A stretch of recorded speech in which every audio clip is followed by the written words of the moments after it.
마가복음 8장 27절부터 35절 말씀까지 제가 봉독해 올리겠습니다. 예수와 제자들이 빌립보 가이사랴 여러 마을로 나가실새 길에서 제자들에게 물어 이르시되 사람들이 나를 누구라고 하느냐. 제자들이 여짜와 이르되 세례요한이라 하고 더러는 엘리야 더러는 선지자 중에 하나이다. 또 물으시되 너희는 나를 누구라 하느냐. 베드로가 대답하여 이르되 주는 그리스도시니라 하며 이에 자기의 일을 아무에게도 말하지 말라 경고하시고 인자가 많은 고난을 받고 장로들과 대제사장들과 서기관들에게 버림받아 죽임을 당하고 사흘 만에 살아나야 할 것을 비로소 그들에게 가르치시되 드러내놓고 이 말씀을 하시니 베드로가 예수를 붙들고 항변하매 예수께서 돌이키사 제 아들을 보시며 베드로를 꾸짖어 이르시되 사탄아 내 뒤로 물러가라. 네가 하나님의 일을 생각하지 아니하고 도리어 사람의 일을 생각한도다 하시고 무리와 제자들을 불러 이르시되 누구든지 나를 따라오려거든 자기를 부인하고 자기 십자가를 지고 나를 따를 것이니라. 다 같이 누구든지 자기 목숨을 구원하고자 하면 잃을 것이요 누구든지 나와 복음을 위하여 자기 목숨을 잃으면 구원하리라. 아멘.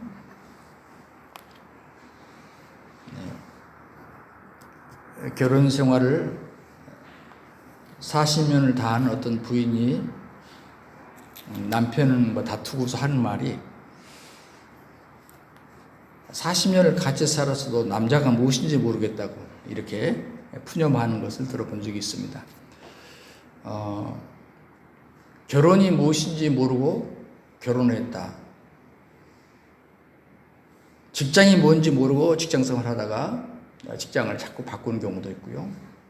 또 대학 전공이 뭔지 모르고 인기 따라서 결정을 했는데 졸업한 다음에 자기 전공과 전혀 상관이 없는 그런 인생을 사는 분도 많이 봤습니다. 우리가 결혼을 모르는 사람, 또 직장에 대해서 잘 모르는 사람, 전공을 모르는 사람, 사실 아는 것 같았는데 막상 가보니까 다르더라 그 얘기죠. 그런데 그보다 더 큰 문제는 뭐겠습니까? 내가 예수를 모르는데 예수를 믿는데 예수를 모른다. 이게 말이 되겠어요? 어떤 신학자가 목회자를 키우는 신학자인데 그 목회자를 훈련하면서 그런 얘기를 한 걸 제가 메모했습니다. 오늘날 목사들이 모르는 것이 세 가지가 있답니다. 하나는 목사가 설교를 하는데 즉 말을 하는데 말을 모르더라. 두 번째 목사가 교인들을 틈에서 평생 교인들과 함께 사는데 사람은 모르더라. 세 번째, 이건 좀 충격적인 얘기예요. 목사가 예수를 말하려고 예수를 전하려고 목사가 되는데 예수를 모르더라. 우리가 그냥 지나면서 웃으면서 지날 수 있는 얘기지만 상당히 심각한 얘기일 수 있어요. 제가 어느 나라에 있을 때 선교사들 집회가 이렇게 여러 나라 집회가 있는데 모여서 하는 집회인데 한국에서 어떤 유명한 목사님이 오셔가지고 이렇게 설교를 하는데 하룻밤 첫날 설교 제목이 뭐냐면 예수를 믿으라 했어요. 여러분 선교사들은 예수 믿으라고 복음을 전하러 간 사람인데 설교 제목 그 충격을 받았어요. 제가 도대체 저 양반이 무슨 얘기를 하려고 했나. 그래서 제가 존경스러웠어요. 왜냐하면 사실은 뻔한 얘기였어요. 그렇지만 혹시라도 이 선교사들이 예수를 전하러 왔는데 예수를 바로 못 전하면 어떨까 하고 이 노종이 염려해서 그 말씀을 하지 않았을까 생각을 했습니다. 여러분 예수님이 누구신가? 많은 사람들이 이 질문을 외면해요. 또 예수가 누군지 묻지도 않고 물어도 또 답을 회피하는 경우를 많이 봤습니다. 우리가 인생을 묻지 않고 인생을 바르게 살기가 불가능합니다. 마찬가지 예수를 묻지 않고 예수를 바르게 믿는 것이 불가능합니다. 우리는 어려서부터 예수님에 대한 다양한 견해들을 들어왔잖아요. 또 학교에서 특별히 많이 들었습니다. 4대 종교인 가운데 한 종교 창시자, 4대 성인, 또 교회 와서 보니까 어떤 젊은 시절에 이렇게 목사님의 말씀을 듣다 보니까 예수님이 혁명가시더라고요. 그때 항상 그때 막 운동할 때니까요. 또 어떤 분은 건강을 주신 분, 또 물질 축복을 주신 분, 여러 가지로 알고 믿고 있습니다. 근데 왜 예수님을 우리가 어떻게 아는 게 중요하냐면 예수님을 어떻게 아느냐에 따라서 내 생활의 패턴이 달라지기 때문에 그렇습니다. 예수님을 정말 겸손하신 마음을 가지신 분이라고 내가 믿으면요, 내가 낮은 자리에서 어려운 자들에게 손을 펴니다. 예수님이 높은 자리에서 섬김을 받는 분이라 라는 의식이 강한 사람은 잘못하면 교만한 마음으로 섬김을 받으려고 해요. 여러분, 예수님에 대한 바른 이해가 바로 우리 삶에 끼치는 영향이 있더라 하는 얘기죠. 자, 오늘 본문으로 돌아가 봅시다. 해변 마을이죠. 빌립보 가이사라에 아주 기분 좋은 일이 참 많았어요. 사람들이 예수님에 대해서 이러쿵저러쿵 얘기가 많습니다. 세리야왕이라고도 하고, 어떤 경우는 엘리야라고도 하고, 어떤 사람은 선지자 가운데 한 분이라고도 하고. 근데 예수님께서 제자들에게 물어요. 너희는 나를 누구라고 하느냐? 자, 이게 중요합니다. 너희가, 바로 네가, 그 다음 나를 누구라고 하느냐? 베드로가 즉시 대답합니다. 주는 그리스도시요.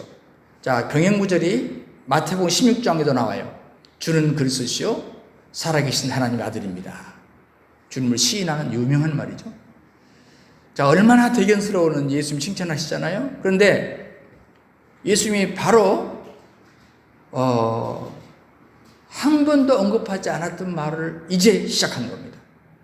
31절에 인자가 많은 고난을 받고 장로들과 제사장들과 선지자에게 버림받아 되고 죽임당하고 사흘 만에 다시 살아날 것이다. 여러분, 제자들은 이 말을 들었을 때 굉장히 황당했을 거라는 추측이 돼요. 왜냐하면 내내 천국 백성을 설명했고 기적을 행하셨고 또 샘플로 보여주셨고 아주 긍정적이고 멋진 그런 얘기를 하셨던 분이고 가르쳤던 분이 갑자기 느닷없이 고난, 죽음, 부활 이걸 얘기하시는 거예요. 그들은 꿈을 꿨잖아요. 무슨 꿈이에요? 예수님과 더불어서 우리에게는 앞으로 굉장한 일이 벌어질 거라고. 근데 이 말이 끝나자마자 또 32절에 베드로가 예수님을 붙들고 항변을 합니다. 이게 붙들었단 말은요, 원어의 뜻은 이렇게 사전에 되어 있더라고요. 마치 자기가 그 일을 하지 않으면 안 될 사명이 있는 것처럼 강압적으로 붙잡고 강건하는 모습, 이렇게 설명했어요. 그러니까 베드로가 다른 제자들을 대표해서 지금 하는 거예요. 내가 예수님을 이게 붙들지 않으면 안 돼.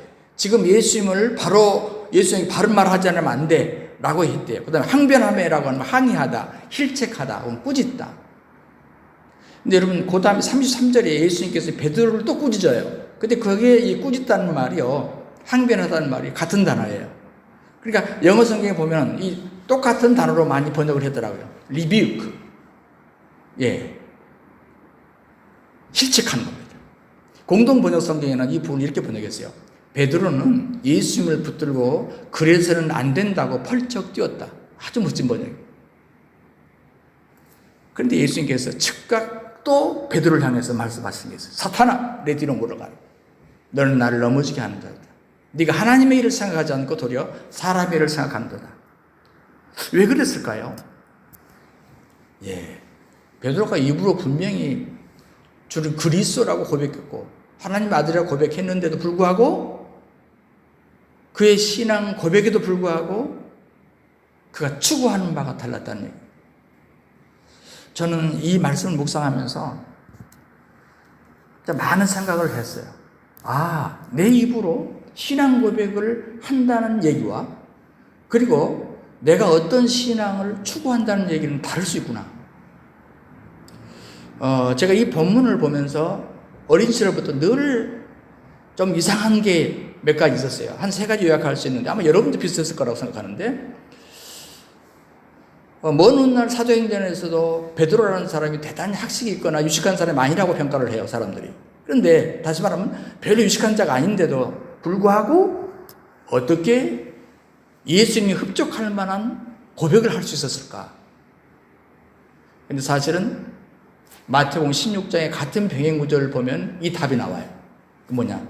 이를 내게 알게 하니는 혈육이 아니고 하늘에 계신 아버지였다. 답이 나왔어요. 아, 그래서 이 답을 할 수 있었구나. 두 번째, 제가 항상 이 본문에서 이상한 건 뭐냐면, 지금 선생님을 생각하고 제자 입장에서 조언해 드리는 거 아닙니까? 그런데 어떻게 자기 사랑하는 제자를 향해서 사탄아 내 뒤로 물러가라 할 수 있냐? 이게 항상 이 본문을 볼 때 의문점. 여러분도 그렇죠? 세 번째 의문은 뭐냐면, 지금 예수님에게 칭찬을 들을 만큼 올바른 신앙 고백을 했어요. 그런데 몇 분도 안 돼서 바로 책망이 와요. 저는 첫 번째 질문, 이것은 오늘 제가 생각을 하지 않으려고, 별도로 주제로 생각하려고 하고요. 사탄아 물러가라 갔던 이 부분하고, 그리고 칭찬했다가 금방 책망했던 이 부분들을 제가 생각하면서 제가 오늘 이 설교를 준비했습니다. 참 고민스러운 부분이 뭐냐면, 흔히 사람들이 교회를 다니잖아요. 그러면 교회 다니는 사람은 다 같은 신앙을 생각해요. 그래서 세상 사람은 더 그래요. 우리가 교회 다닌다고 하면 딱 어떤 생각이 있어요. 교회 다녀, 이런 사람일 거야. 교회 내에서도 그렇지 않습니까? 그런데 우리가 같은 신앙 고백을 하고 예수 이름을 부르고 같은 교회 생활을 하고 함께 예배하고 예수님의 생각이 같을 거다. 예수님에 대한 생각이 같을 거다. 이런 선입관념이 있어요. 그런데 꼭 그렇지만 않아요. 그래서 오늘 우리는 이 부분을 따져봐야 되는 것입니다. 나는 예수님 어떤 분으로 생각하는가? 즉 나에게 있어서 예수님은 과연 어떤 분인가? 오늘 주제입니다. 나에게 예수님은 누구인가? 저는 이 주제를 세 가지 질문을 펼쳐보면서 좀 함께 이해하려고 합니다. 하나는 뭐냐면, 다스리는 자로 생각하느냐, 구원할 자로 생각하느냐. 예수님을 다스리는 자로 생각하느냐, 구원할 자로 생각하느냐. 두 번째, 십자가의 길로 생각하느냐, 영광의 길로 생각하느냐. 그리고 세 번째, 하나님의 일로 생각하느냐, 사람의 일로 생각하느냐. 자, 오늘 이 본문에 나온 얘기예요. 자, 첫 번째 질문입니다. 다스리는 자로 생각하는가, 구원할 자로 생각하는가. 여러분, 베드로가 위대한 신앙 고백을 하자마자 예수님께서 하신 말씀이 뭐냐면 31절에 인자가 많은 고난을 받고 그리고 뒤에는 죽임을 당하고 사흘 만에 다시 살아날 것이다. 그 말은 무슨 말이에요? 지금 오늘 조용히 얘기하는 겁니다. 자, 지금까지 내가 했던 거 알고 여기서는 내가 한 말 누구한테 말하지 마 하고 조용히 지금 얘기하잖아요. 그럼 그 이전에 예수님께서 아마 이때가 한 2년간 함께 지냈다고 그럽시다. 2년 동안 많은 것을 가르쳤고 행하셨어요. 그런데 그건 다 뭐란 얘기예요? 진짜 너희들에게 하고 싶은 것은 이거였다. 앞에 건 전부 애고편이었다. 그런 뜻 아닙니까? 진짜 하고 싶은 얘기가 있거든? 조용히 들어봐라. 그러면서 이 고난 얘기를 합니다. 여러분, 이것은 예수님께서 가고자 했던 길이었어요. 근데 이 얘기를 말하지 않았어요. 여러분, 교회 막 오는 사람에게 십자가 고난 얘기하면 힘들잖아요. 그냥 천당 얘기하고 그 다음에 예수님에게 병도 치료하고 축복해 줍니다. 이 얘기를 해야지 처음부터 고난 얘기하면 다 도망가죠. 그러니까 제자들에게 지금까지는 됐다. 고백을 들어보니까 이제는 내가 진짜 하고 싶은 말을 할 때가 됐구나 라고 지금 하는 겁니다. 그런데 예수님 생각하는 하나님의 아들이 가야 할 길이 뭔가를 지금 얘기하고 있는데 지자들은 여기서 큰 충격을 받아요. 예수님이 하나님의 아들이라면 그분은 왕이 되셨어. 전 세계를 다스리는 군주로 등극하셔야지 지금 무슨 말씀을 하시는 겁니까? 원래 유대인들이 당시에 유대인들이 생각했던 메시아관이 정치적 메시아관이라고 말하잖아요. 그냥 그때 시대의 영향 때문이죠. 예, 로마의 지배하에 있었기 때문에. 그러므로 주는 그리스도시오라고 하는 이 베드로의 고백 속에 이 그리스도가 뭡니까? 구약은 메시아 아닙니까? 그리스도 메시아는 기름 부은 자, 다시 말하면 왕, 제사장, 선지자입니다. 그럼 예수님이 왕이 지금 되셔야 돼요. 왜? 지금 시점이 딱 예수님이 왕이 되셔서 멋진 군주가 되셔서 왕 중의 왕이 되셔서 세상을 다스려야만 해요. 지금이 딱 그 시점이에요. 그래서 주는 그리스도라고 베드로가 고백한 거예요. 즉각 베드로는 그래서는 안 된다고. 자, 보세요. 베드로가 고백을 했지만 계속 대화를 나누다 보니까 뭐가 드러납니까? 대화 중에서 베드로의 바닥이 드러난 거예요. 그러니까 내가 입술로 고백한 그 내용으로서는 큰 문제가 없어요. 한자도 버릴 게 없어요. 그러나 그 대화를 하다 보니까 그 중심에 자기가 갖고 있는 그 단어 속에 들어있는 의미가 다른 거예요. 여러분, 이 부분이 바로 우리가 먼저 깊이 생각해야 할 부분입니다. 사람들이 예수님을 자기가 다르게 편리한 예수님으로 그렇게 만듭니다. 성경이 의도하는 예수님이길 거부하고 자기 방식의 예수님을 만들어요. 자기가 예수님이 원하는 사람이 되고 그렇게 따라가려다라는 것보다도 내적에서 예수님께서 내가 원하는 분이 되어 주십시오. 제가 어떤 책을 제가 하나 갖고 있습니다. 그 책 제목이 뭐냐면 내가 만든 하나님. 이게 가능합니까? 저는 제목이 하도 이상해서 샀어요.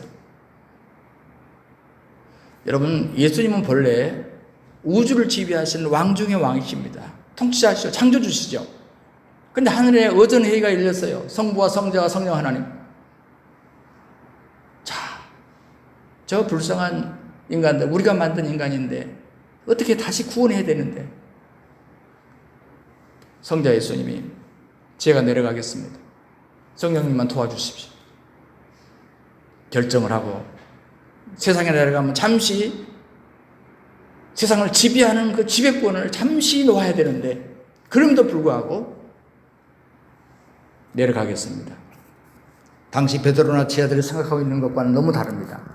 당시 제자들은 예수님을 정치적으로 군림할 왕으로 생각했습니다. 그러나 예수님께서는 십자가의 속죄물로 생각하신 거예요. 차이가 나도 엄청나게 나는 겁니다.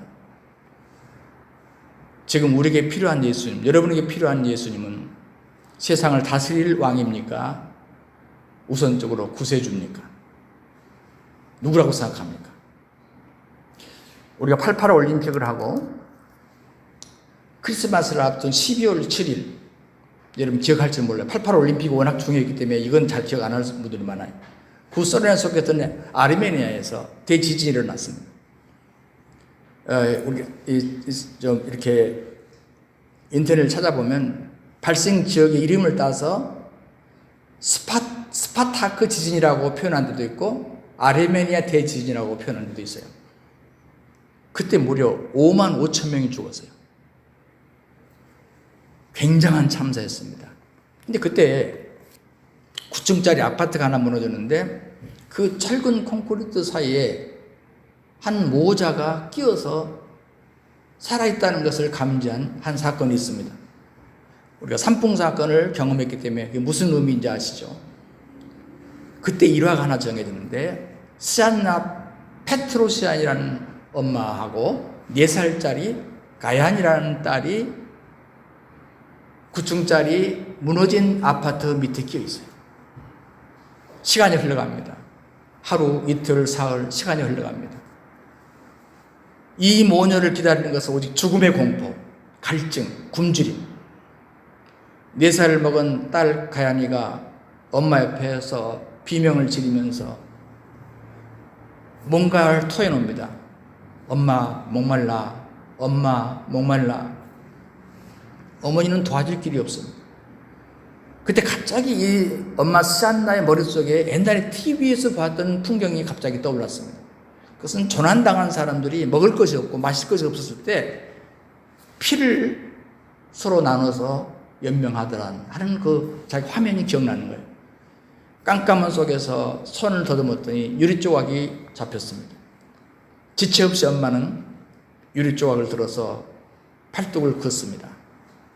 그리고 딸을 끌어당겨서 입에다가 그 피를 떨고 줍니다. 또 얼마 있어 엄마 나 목말라 엄마 나 목말라 그러면 또 유리조각으로 또 팔을 그어서 그 딸에게 목에 흘려 넣었습니다. 그렇게 해서 14일 만에 모녀가 구출이 됐어요. 근데 그때 구조 당시에 그 어머니가 손가락 10개가 모두 피범벅이 되어 있었다 이렇게 표현이 되어 있더라고요. 이 딸 가야니는 엄마의 희생 그리고 엄마의 피 흘림이 없으면 살 길이 없었어요. 여러분 이 가야니라는 딸이 있어서 엄마 수산나의 피는 유일한 희망이었어요. 2000년 전에 비슷한 사건이 있었잖아요. 원래 예수님이 이 땅에 오셔야 했던 1차적인 이유가 무엇입니까? 달리는 우리가 살 길이 없으니까 다른 방법이 있었다면 했겠죠. 없어요. 그래서 자원에서 인간들이 있는 곳으로 내려오셔서 십자가에서 거룩한 피를 뿌리셨습니다. 이게 복음입니다. 피 흘림이 없이는 죄사함이 없기 때문에 우리가 성경을 보다 보면 이제 성탄절이 가까웁니다만 성탄절을 기억하라 축하하라 이런 말이 없어요. 단지 그때 성탄을 기념하고 축하한 사람들이 많았을 뿐이에요. 그래서 사람들은 자연적으로 축하해요. 그런데 성경에서는 일부러 기억하라 기념하라는 것이 있어요. 그건 무엇이죠? 피입니다. 예수의 피를 기념하라. 그건 아예 성찬식으로 제정을 해버렸어요. 나를 기념하여. 차마 피를 선지국으로 마실 수는 없으니까 비록 포도주로 하지만 내가 너희를 위해서 피 흘린 것을 기억하라. 여러분 바로 그렇습니다. 그는 죽기 위해서 오신 분이에요. 애초부터 아예 죽기 위해서 작정하고 오신 분이에요. 예수님은 베드로를 향해서 아주 무섭게 질책을 합니다. 사탄아 내 뒤로 물러가라. 너는 나를 넘어지게 하는 자라. 네가 하나님의 일을 생각하지 않고 도리어 사람의 일을 생각하는 도다. 여러분 이런 세상에 날벼락이 어디 있어요. 조금 전까지만 해도 마태복음 보면요 이 반석 위에 교회를 세우겠다 그랬다고요. 그리고 천국 열쇠를 주겠다고 했다니까요. 과연 베드로가 무슨 잘못을 그렇게 저질렀다고? 딱 하나입니다. 십자가 신앙의 결여. 십자가를 싫어하고 십자가를 거부한 신앙 고백. 여러분 우리가 입으로는 얼마나 고백이 가능합니다. 그러나 십자가를 환영하면서도 고백할 수 있고 십자가를 거부하면서도 고백할 수 있어요. 이게 바로 고백의 쉬우면서도 위험한 부분이에요. 내가 예수를 믿는다면 우선적으로 예수님을 다스리는 왕으로만이 아니라 먼저 십자가를 치러 오신 구세주로 고백하는 것이 진정한 고백이다 하는 것이 이 본문이 첫 번째 가르치는 교훈입니다. 두 번째, 우리가 십자가의 길로 가느냐 생각하느냐 아니면 영광의 길로 생각하느냐 하는 것입니다. 아버지 나를 따라오려거든 자기를 부인하고 자기 십자가를 지고 나를 쫓을 것이니라. 여기 따라온다는 말, 나를 쫓는다는 말이 있잖아요. 자, 그러니까 십자가의 의미를 깨닫는 것은 신앙 고백입니다. 그런데 따라오려거든 나를 쫓을 것이라 이것은 뭡니까? 그 길을 쫓아가는 거예요. 신앙 고백이 있으면 그 고백대로 사는 거예요. 그렇지 않으면 우리의 신앙 고백은 거짓이 된다는. 여러분 제 아들이 비록 예수를 하나님의 아들이라고 신앙 고백을 바르게 했습니다마는 그러나 하나님의 아들로서 예수님께서 가야 할 길, 그 생각이 결여되어 있었습니다. 같은 신앙 고백을 하면서도요, 가는 길이 다르고 추구하는 가치관이 다를 수 있어요. 예수님과 제 아들은 예수님은 하나님의 아들, 즉 메시아라는 공통된 인식을 가지고 있었음에도 전혀 다른 생각을 가지고 있었어요. 그 포인트가 뭡니까? 그것은 그리스도를 메시아로 받는 이유가 그리스도와 함께 십자가의 길을 걷고자 함이 아니고 영광을 바라보고자 함이었다 하는 얘기입니다. 우리가 십자가의 길로 생각하는가 영광의 길로 생각하는가 하는 얘기죠. 우리가 왜 예수님을 섬길까요? 왜 예수님을 우리가 메시아로 받아들일까요? 만약 어떤 성도처럼 건강 때문이라면 불치병이면 모를까 의사를 찾는 게 낫죠. 재물의 축복이라면 지금이라도 이곳에 앉아 있어서는 안 돼요. 내 영광만을 위해서 왔다면 다른 길을 찾는 게 낫지 않겠습니까? 왜냐하면 예수님을 통한 영광은 십자가 길 뒤쪽에 있습니다. 예수님을 통한 영광은 십자가를 지지 않고는 갈 수 없는 곳에 위치해 있어요. 베드로와 제자들은 십자가보다도 영광을 구했답니다.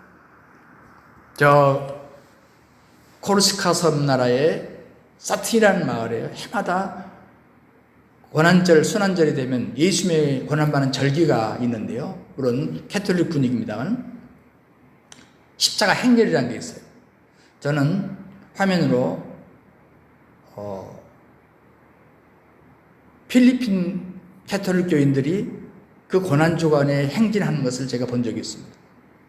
근데요, 유명한 뉴스위키지 기자가 이 행사를 이제 참관하고 기록한 자기의 느낌을 기록한 내용입니다. 그 사실을 본 내용이에요. 이건 중세 때부터 있었던 그 섬의 오래된 전통이랍니다. 근데 십자가를 진 사람이 진짜 나무 십자가를 지는 거예요. 31파운드의 쇠사슬을 자기 발목에다 거는 겁니다.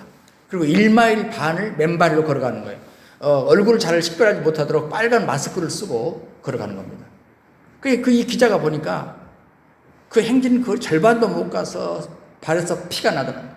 그리고 몇 번을 쓰러지더랍니다.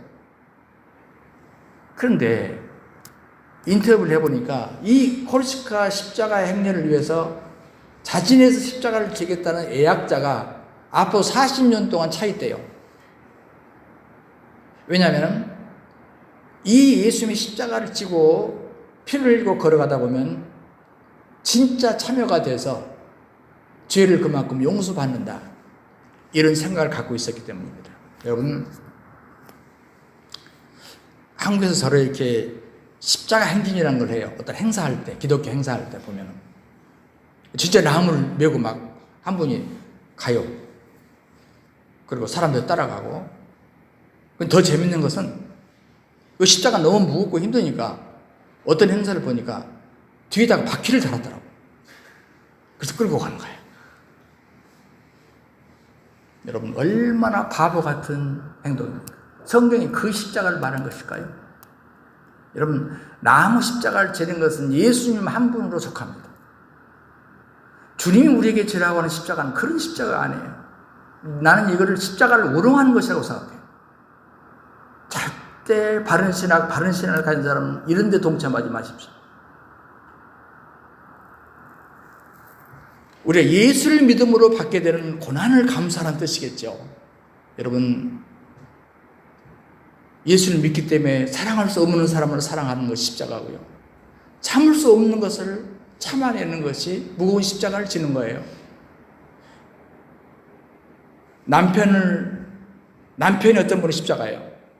쏙쏙 기는 자식이 십자가예요. 자식들 중에서 꼭 새끼손가락이 하나씩 있어요. 이게 십자가죠. 주는 그리스도시요 살아계신 하나님의 아들이십니다. 사탄아, 내 뒤로 물러가라.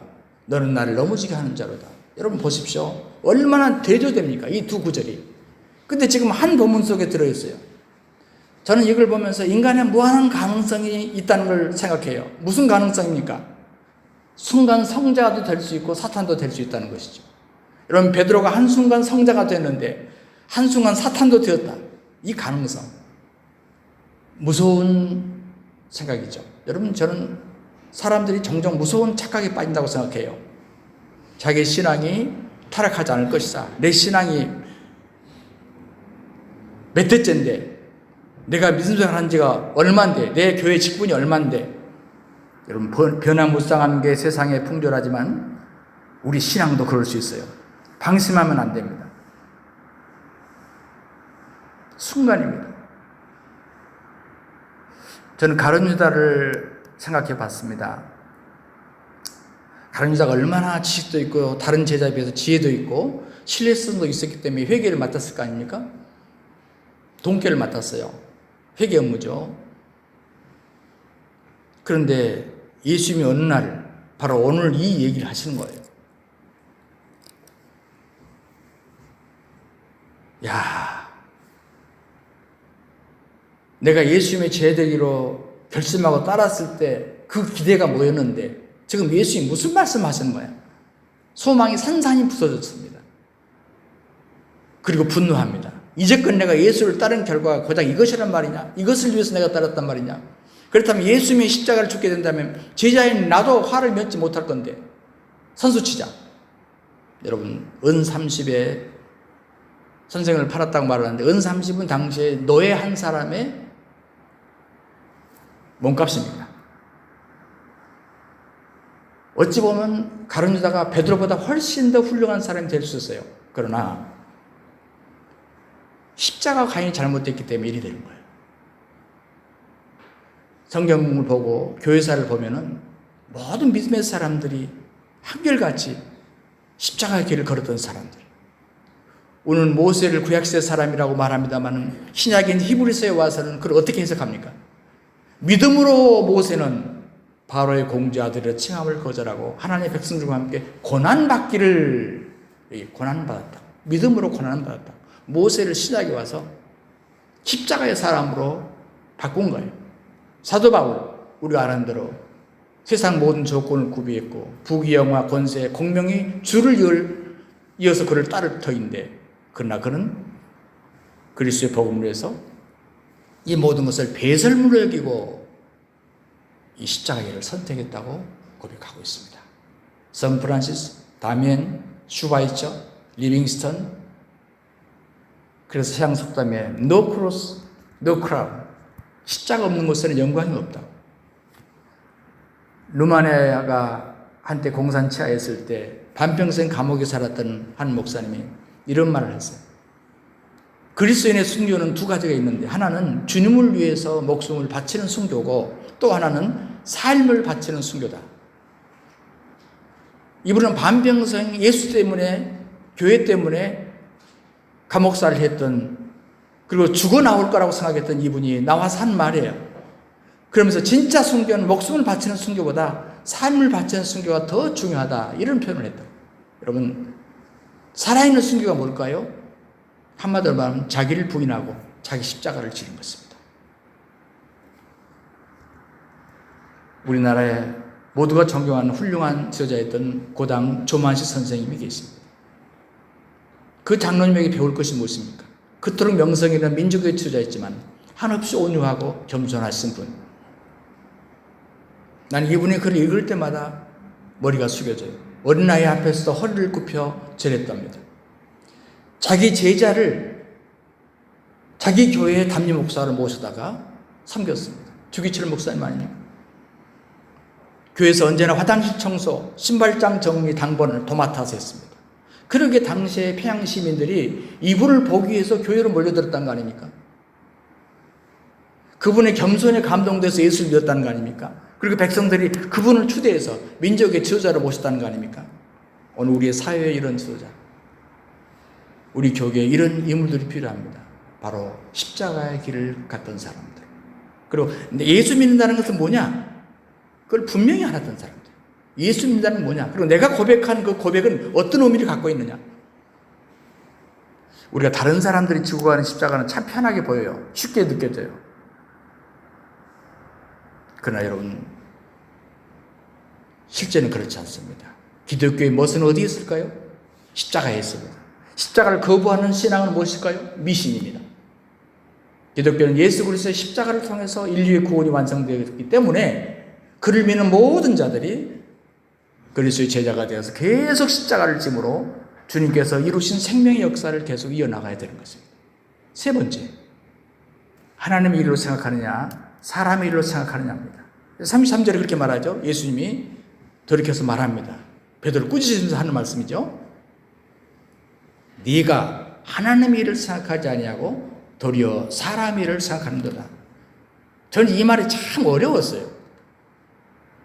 도대체 이 말이 뭘까? 많이 생각해 봤습니다. 하나님 일을 생각하는 게 뭐고 사람 일은 뭘까? 대충 그냥 제가 생각하고 살았습니다만 점점 묵상하면서 느끼는 게 뭐냐면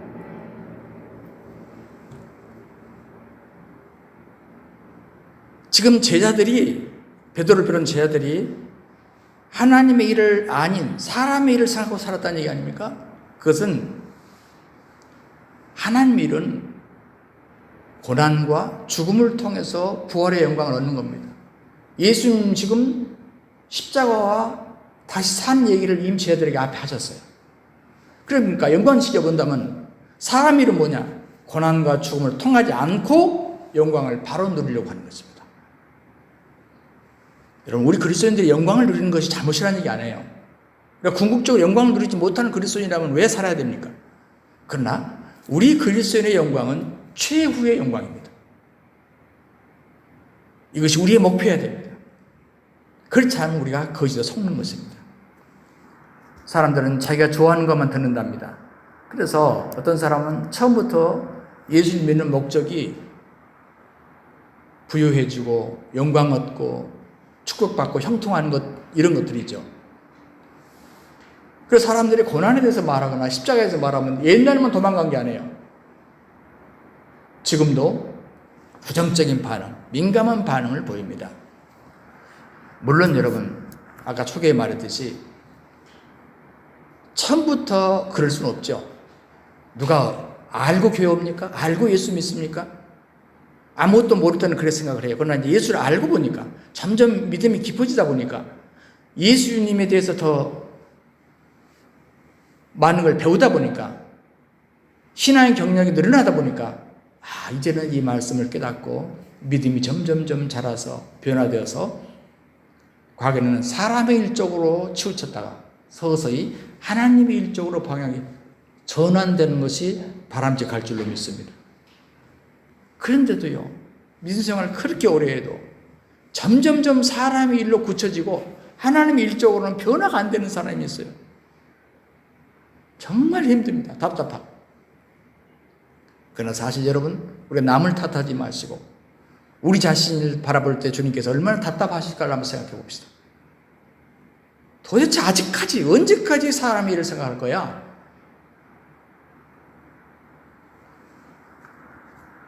(34절) 말씀 보시면 누군지 나를 따라오려면 자기를 부인하고 자기 십자가를 지고, 자기 십자가는 자기 부인이에요. 자기를 부인한다는 것이 뭘까요? 자기 영광을 포기하는 거예요. 십자가를 진다는 것은 내가 돈 벌어서 잘 먹고 잘 살 거야, 이것이 거기서 끝나는 게 아니라 이제 이 물질로 남을 구원하는 일에 쓸 거야. 내 노력이 부유해지기 위해서가 아니라 남을 죽기로 인도하기 위해서 나는 부유해져야 돼. 내 재능이 나를 위해 쓰는 게 아니라 주님의 영광을 위해 쓰여져야 돼 라고 만약에 우리 생각이 바뀔 수만 있다면 그건 정말 금상첨화예요. 주님이 진짜 바라는 주님의 마음입니다. 여러분, 사탄의 일은 자기를 내세우고 십자가를 벗어버리게 만들고 그래서 쫓지 않고 제 갈 길을 가게 하는 것입니다. 이것이 죽음이에요. 왜? 35절 그래서 누구든지 자기 목숨을 구원고자 하면 잃을 것이고 누구든지 나의 복음을 위해 목숨을 잃으면 구원하리라. 여기 목숨이라고 말합니다. 내가 살기 위해서 십자가를 벗고 제 갈 길을 가면 이건 죽는다는 거죠. 그러나 내가 희생한다면 그걸 산답니다. 여러분, 우리 한국 사람들이 잘 부르는 찬송 384장 나의 갈 길을 다가도록 무슨 일을 만나든지 만사 형통할 것이다. 찬송가 너무나 좋잖아요. 한국이 좋아하는 성경 구절, 한국 사람이 참 좋아합니다. 요한 3서 2절 사랑하는 자여 내 영혼이 잘된 같이 네가 범사에 잘되고 강건하기를 간구하노라. 그래서 그 다음에 어떻게 했다는 겁니까? 그 다음이 뭡니까? 문제입니다. 강건해야죠. 잘 돼야죠. 그 다음 그래가지고 뭐 할 것인지 여기에 대한 답을 갖고 있어야 돼요. 우리 한국 분들의 간증을 들어보십시오. 공통점이 뭐예요? 내가 이렇게 믿었더니 이것도 잘 되고 이 사업도 잘 풀리고 애들도 잘 되더라. 복을 받았다. 이 간증이지 않습니까? 여러분, 이 간증이 잘못된 게 뭐가 있어요? 그런데 만약 그 간증하는 그 사람 속에 그래가지고 그 다음 그랬기 때문에 그래서 내가 어떻게 하겠습니다. 이건 더 중요한 얘기예요. 여러분, 성경을 본 우리 신앙인들이 주를 위해서 세상을 포기한 사람들이라는 걸 공통적으로 느낄 수 있습니다.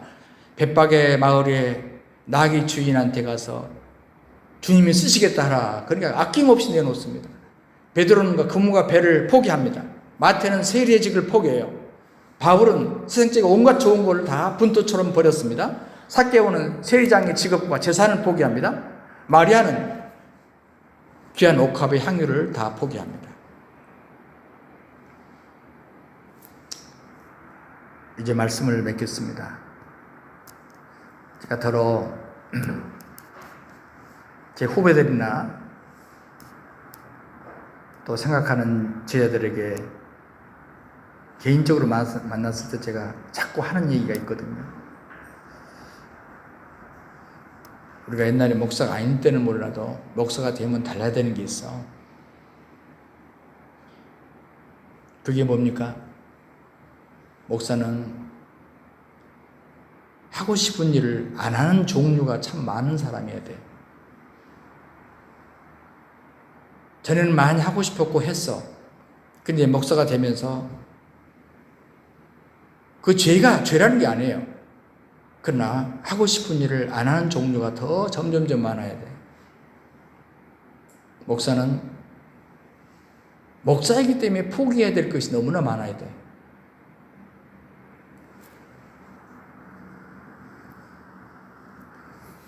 미국에서 열심히 골프를 치는 목사님들 계세요. 거기 문제가 안 돼요. 집 앞에 다 골프장이더라고. 플로리다 가보니까. 제 후배들도 목사님 잠깐 계세요 하고 금방 치고 오더라고. 근데 한국에 오면 상황이 달라져요. 한국의 문화권은 그것이 아니에요. 우리 수도원 옆에 입구에 이번에 큰 골프장을 만들더라고. 어떻게 막 논들을 다 어떻게 논밭을 골프장을 만들 수가 있을까? 산에서 만든 걸 봤지만. 예. 골프가 아니고 파크볼이라고 얘기더라. 파크볼. 아세요? 예. 골프 비슷한데 저도 어제 우리 수원에 한방병원 원장님 오셨어요. 그래서 목사님 이거 참 좋은데 이게 하나 드릴까? 일본 건데 트렁크를 열고 거기에 파크볼 치하고 볼 이런 걸 다 보여주더라고. 설명도 해주더라고. 아주 목사님이 딱 맞아. 딱 맞아. 아이 세상 옆에 걸어가도 되겠구만.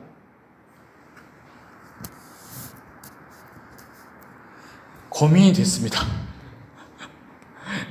이걸 하나 달라고 그럴까? 예, 이분은 능히 주실 수 있는 분인데.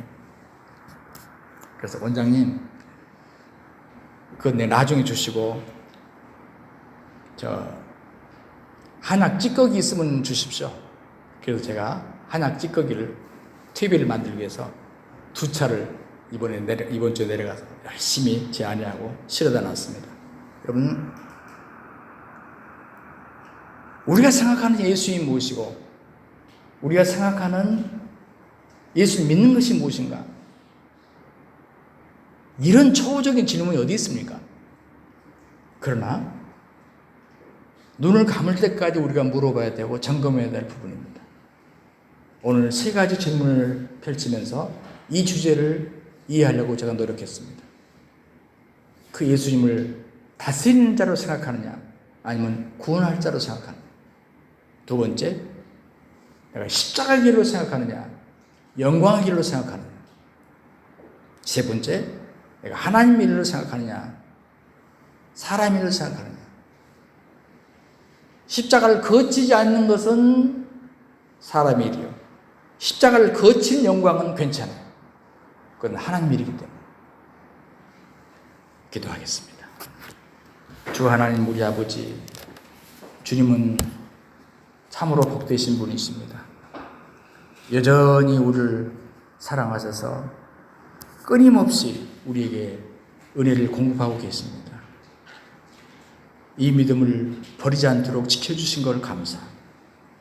그러나 어찌 내가 이 베드로의 모습을 내 속에서 발견하지 못하겠습니까? 바로 제가 그때 그 베드로입니다. 그러나 그 베드로가 변화되어 거꾸로 십자가에 죽었다고 하오니 우리도 그렇게 변화된 그리스도인이 되게 하여 주옵소서. 주 예수 그리스도 이름으로 간절히 기도하옵나이다. 아멘.